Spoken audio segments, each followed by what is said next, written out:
In a single meeting room, dignity clashed with arrogance, and what happened next left even the most powerful man in the company speechless. The office was alive with the restless hum of the afternoon. Phones rang in distant cubicles. Printers hummed and sputtered out contracts, and the faint tap of hurried footsteps echoed against the polished marble floor. Through the wide, glass-paneled windows, sunlight poured in, soft yet commanding, flooding the room with golden light.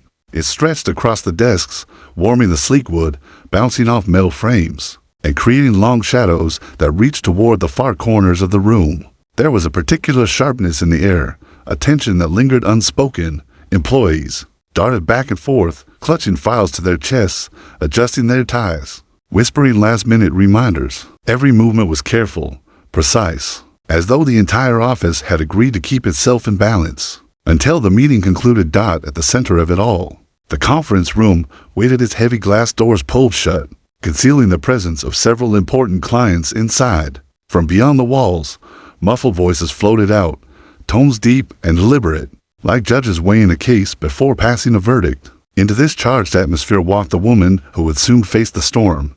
She carried herself with quiet dignity, her heels clicking softly against the floor as she approached the conference room. In her arms rested a leather portfolio and a slim laptop, polished and ready. Her posture was upright, her gaze steady, and yet, behind her calm exterior, her chest carried the weight of responsibility. She knew this presentation was crucial not just for the company, but for herself.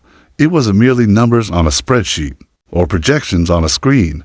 It was her vision, her weeks of late nights, her relentless pursuit of excellence distilled into slides and words. The light caught her face as she paused outside the door, illuminating her features as though the sun itself had chosen her for a moment. She drew in a deep breath, centering herself. She had prepared for every question, rehearsed every explanation, refined every solution until it was sharp and undeniable. And yet, beneath the layers of preparation, there was an undertow of unease, not because she doubted her work. She trusted her skills, her knowledge, the depth of her research. No, the unease came from somewhere else. It came from the awareness of eyes that often judged her differently, of voices that too quickly dismissed her, of rooms where her ideas had been silenced before they had a chance to breathe still. She pushed that thought aside.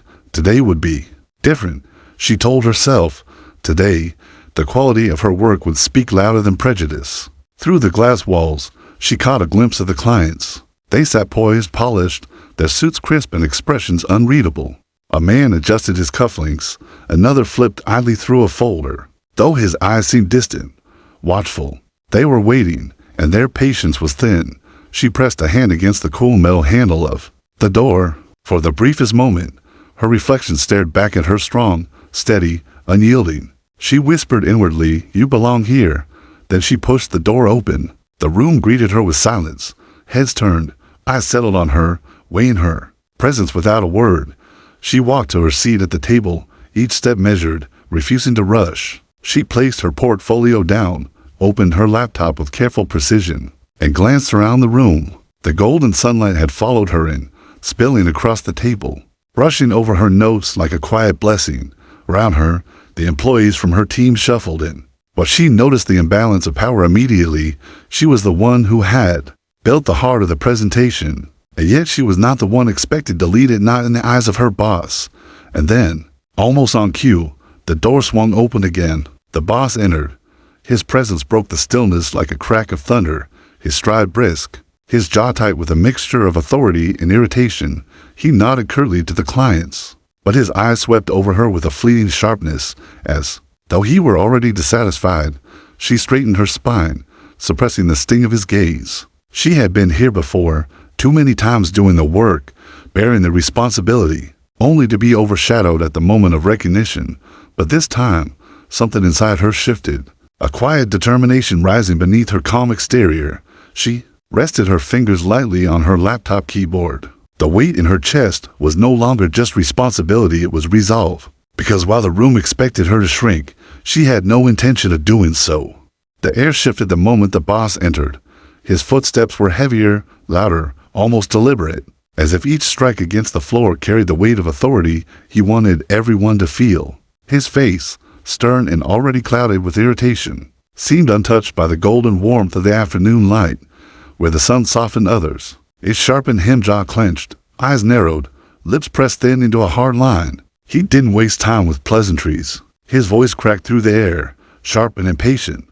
Why aren't we ready yet? We've had weeks to prepare for this. The words weren't directed at anyone in particular, but when his eyes landed on her, they stayed there, pointed and cold. She felt the weight of that stare, a silent accusation that pierced deeper than the volume of his voice. She opened her laptop, fingers steady despite the pressure, and prepared to project her presentation. The first slide appeared on the screen, sleek, organized, precise just as she had crafted it. For a brief second, pride flickered inside her. This was her work. This was the product of long nights and relentless effort. But the boss leaned forward, his voice rising with each word. This is what you came up with. He tapped the table sharply, as though the slides themselves had insulted him. These numbers don't look aligned with the brief I gave. Did you even listen to my instructions? The clients stiffened in their chairs. A few exchanged quick glances, eyebrows lifting. The atmosphere grew heavier, shifting from professional to uncomfortable. She inhaled slowly, willing her voice to remain calm. Sir, if I may explain, these figures account for the market shifts we saw last quarter. The original brief didn't. Excuses. He cut her off, his tone like a blade. Always excuses. This is exactly the kind of careless work that puts our reputation at risk. Do you think clients are impressed by this? His hand swept toward the screen in dismissal. The gesture was so casual, so demeaning. It left a sting more potent than the words themselves. Her chest tightened. He crawled up her neck, blooming across her cheeks. She sat straighter, locking her expression into composure, even as humiliation simmered inside her. Every fiber of her body told her to defend herself, to push back against the injustice of his words, but she didn't. Not yet. The room was still, but the silence was anything but empty. It was thick, suffocating, charged with unease. The clients shifted in their seats, some clearing their throats softly, others looking away, their discomfort clear. A woman at the far end of the table pressed her lips into a tight line, her frown betraying disapproval of the boss's outburst.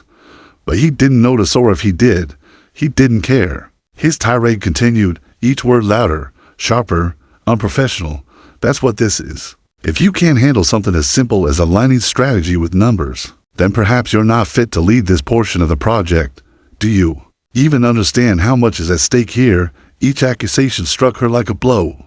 She kept her hands folded neatly on the table, gripping them tightly beneath the surface, her knuckles whitening. Her eyes stayed forward, calm and steady, though inside her chest, humiliation burned hot, threatening to break through. She thought of the hours she had poured into this, the nights she had gone without sleep, the careful research, the attention to detail. Every slide had been crafted with precision, every figure double-checked. Yet here she was dismissed in seconds.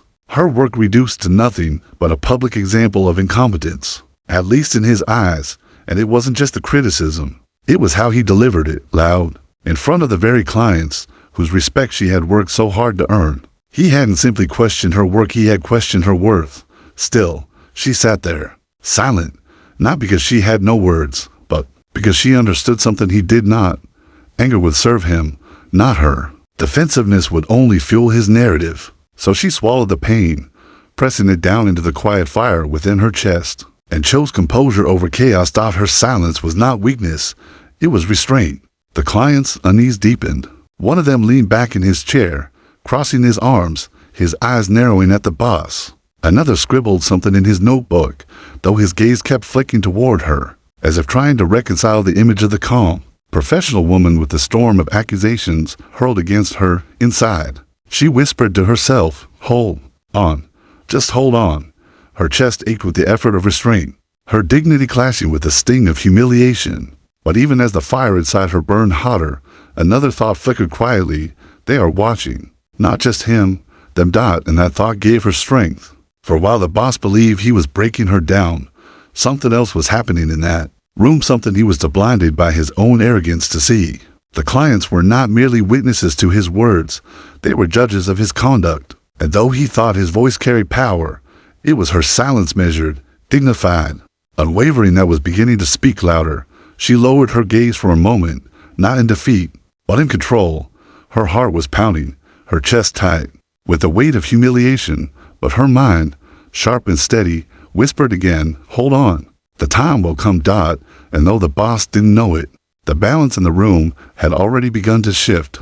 For a moment, silence hung in the room, thick and suffocating after the boss's tirade. The sting of his words still echoed, pressing down on her like a weight.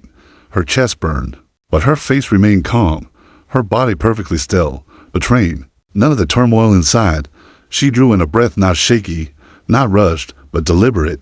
Her fingers brushed lightly across the edge of her laptop, grounding her. She lifted her chin slightly, her eyes sweeping the room, not toward him, but toward the clients.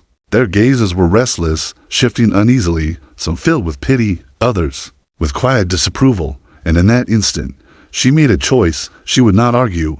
She would not fight his arrogance with anger. Instead, she would let her work speak. Let her voice cut through the noise with the strength of truth, with quiet composure. She clicked to the next slide, the screen filled with graphs, numbers, and projections so carefully designed they seemed to breathe clarity into the room. She straightened in her chair and began to speak. Her voice was calm, measured, but steady with conviction. "As you can see here, the figures reflect not only our current position, but where the market is heading.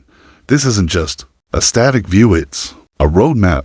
If we adapt our approach now, the trajectory points to significant growth by the third quarter." The clients' heads lifted. Their eyes, which moments ago had been clouded with discomfort, sharpened with attention. One man leaned forward slightly, resting his chin on his hand, his gaze fixed on her as though seeing her for the first time. She continued, her tone smooth, her words precise yet approachable. She spoke of shifting trends, of opportunities hidden beneath raw data, of risks that could be turned into advantages with the right strategy. With every sentence, her confidence grew, not loud, not boastful, but steady, unshakable, like a river carving its path through stone. For the first time since the meeting began, the room felt alive. The tension that had once suffocated the air loosened, replaced by curiosity and engagement. The clients leaned in, nodding occasionally, jotting notes, their focus locked entirely on her. But the boss, unsettled by this shift, refused to let her hold the spotlight. He cleared his throat loudly and leaned forward, cutting across her explanation. "What she means," he interjected, "is that the original strategy was flawed." Aware, but his words stumbled. His explanation clumsy and shallow compared to the depth she had just laid out. He spoke quickly, his voice carrying authority, but lacking substance, like a drum beaten without rhythm. His attempt to dominate the room only made the contrast starker. The client's eyes flicked toward him politely, but their attention didn't linger. Their gazes drifted back to her, as though instinctively gravitating toward the source of clarity, of truth. She didn't flinch at his interruption. Instead, she waited, her expression composed, her hands resting lightly on the table.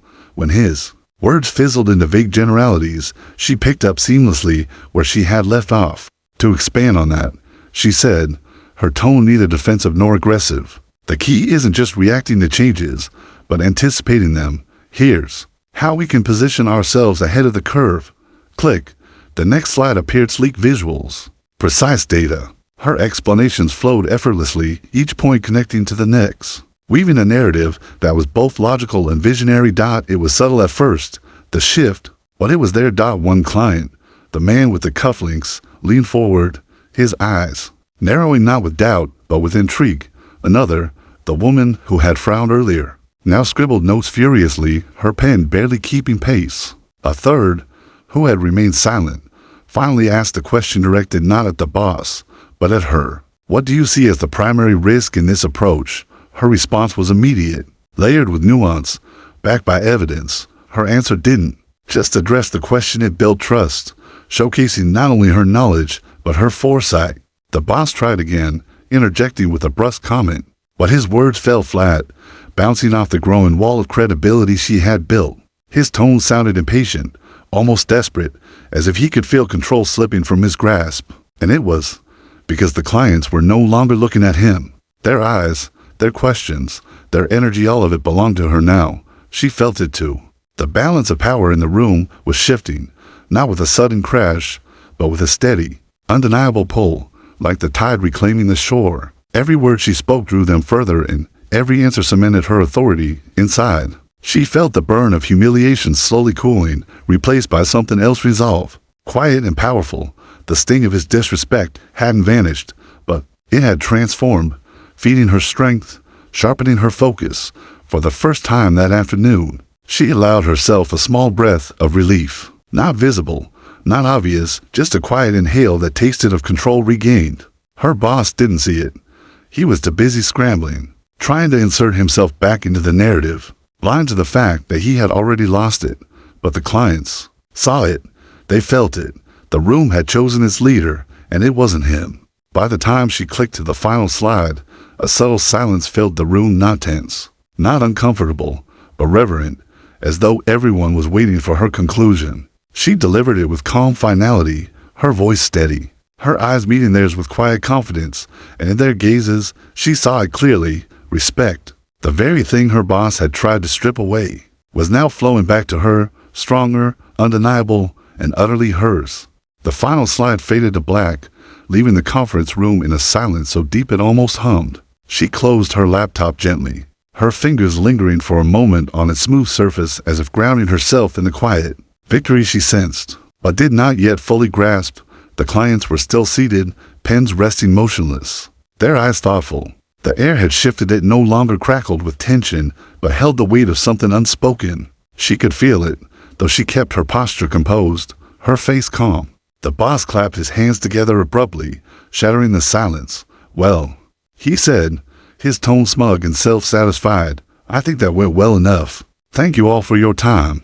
He didn't glance at her, didn't acknowledge the role she had played in carrying the room. Instead, he gave her a dismissive pat on the shoulder as he walked past her, a gesture so casual it felt like an afterthought. "Try to tighten those slides next time," he muttered, his words dipped in mock advice. Then he smirked as though he had controlled every moment, as though the meeting's success were his doing alone. With a nod to the clients, he strode out of the room, leaving behind the faint echo of arrogance in his wake. She remained seated, her hands folded neatly on the table, her face unreadable. Inside, her chest was still tight, still burning with the memory of humiliation, but beneath it, something stronger was stirring, something she couldn't quite name yet. And then it happened. One of the clients cleared his throat softly. The man with the cufflinks leaned forward, resting his arms on the table, his eyes fixed on her, not on the empty doorway where her boss had disappeared. "Before you go," he said, his voice measured, deliberate, "we'd like to ask you a few more questions."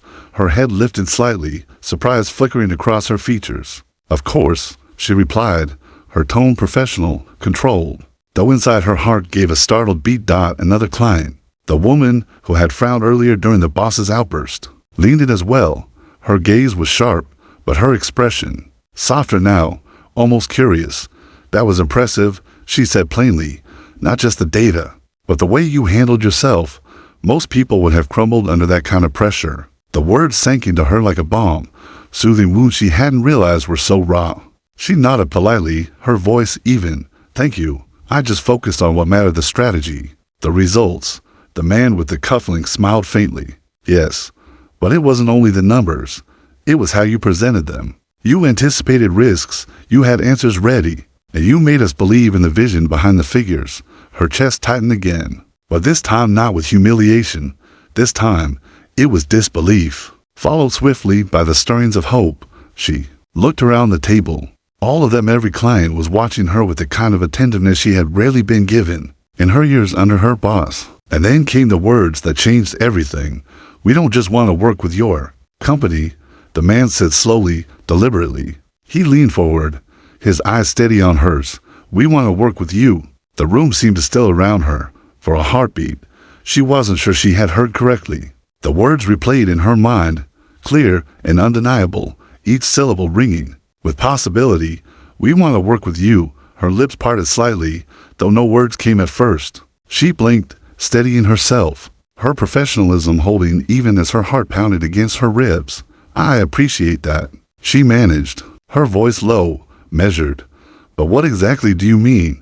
The woman spoke this time, her tone certain. "We're launching a new project, something that needs not just data, but vision and resilience. We want you as a direct partner in it, a direct partnership." The phrase landed with the force of a revelation. For years, she had poured her mind and her effort into work that others claim as their own. Her light dimmed beneath the shadow of authority. And now, here it was the opportunity she had dreamed of but never dared to expect: recognition, trust, respect, and most of all, independence. Her mind flickered back to her boss's smirk, the dismissive pat on her shoulder, his arrogance as he walked out believing the room belonged to him. He hadn't seen this coming. He hadn't even looked closely enough to realize it was happening. And perhaps that was the sweetest part of all. She drew in a slow breath, steadying herself. Her composure remained intact, but her voice carried a quiet strength when she replied.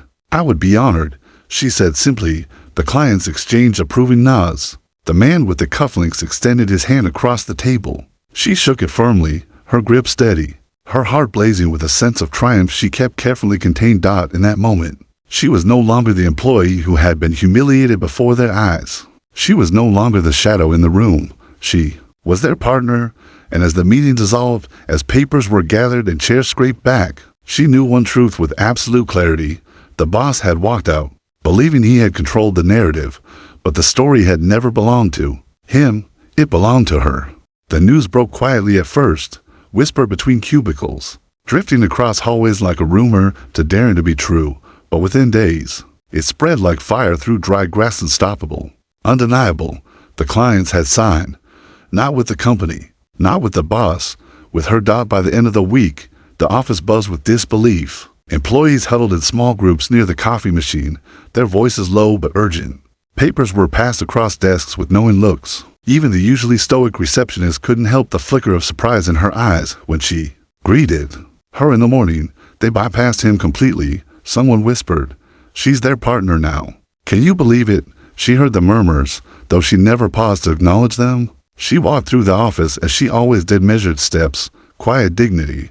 But inside, her heart carried a flame that no one could see, a fire fed not by pride, but by truth.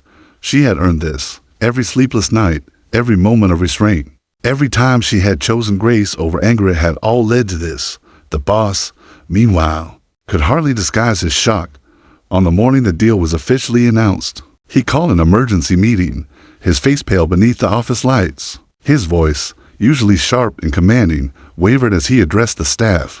"It seems there's been a development," he muttered, struggling to hold onto his authority. "The clients, well, they've made a surprising decision." The word surprising clung to the air, desperate, defensive. But the truth was clear in the shifting glances of his employees. It wasn't surprising at all. They had all seen the meeting. They had all witnessed the shift, the way the client's eyes had turned toward her, the way her quiet strength had overshadowed his noise. And now, he could do nothing. When she entered the room, papers in hand, the boss's eyes met hers for the first time. There was no smirk, no false superiority, only disbelief and something else, something he could not hide: embarrassment. He cleared his throat, forcing a strained smile. "Congratulations," he said stiffly, his words clipped. "Looks like you'll be very busy." She inclined her head politely, her expression unreadable. "Yes," she said softly, "I will." That was all.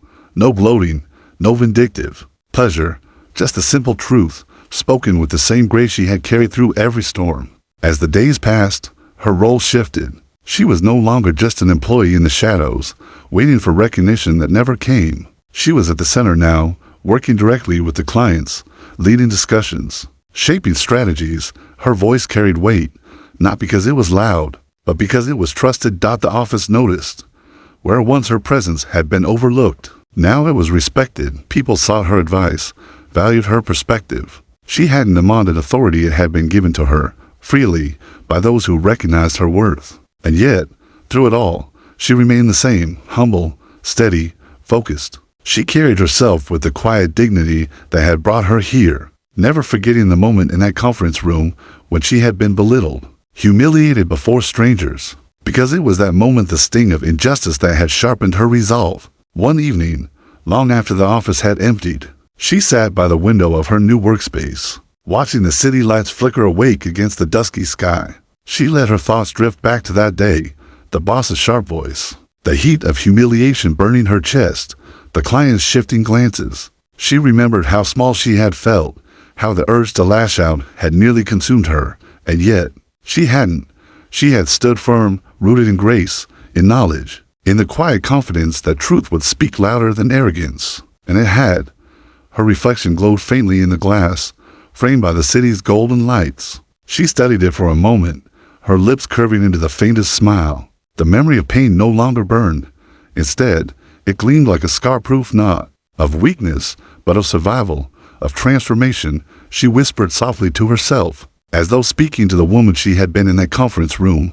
You were never small. You were never silenced. You were only waiting for the right moment to rise.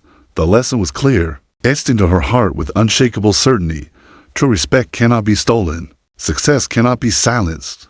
Even in the face of injustice, strength and integrity hold the power to turn humiliation into triumph, and she had lived that truth. The next morning, when she walked into the office, the sunlight once again spilled through the glass windows, long golden shadows stretching across polished desks. But the light felt different now, warmer, fuller, as though it had finally settled where it belonged. And as her colleagues watched her pass, whispers trailing in her wake, she didn't need to say anything at all. Her presence spoke for itself. She was no longer just an employee. She was proof that dignity could withstand humiliation, that knowledge could silence arrogance, that grace could triumph over cruelty. She was their partner now, chosen, respected, unshakable, and nothing could take that away.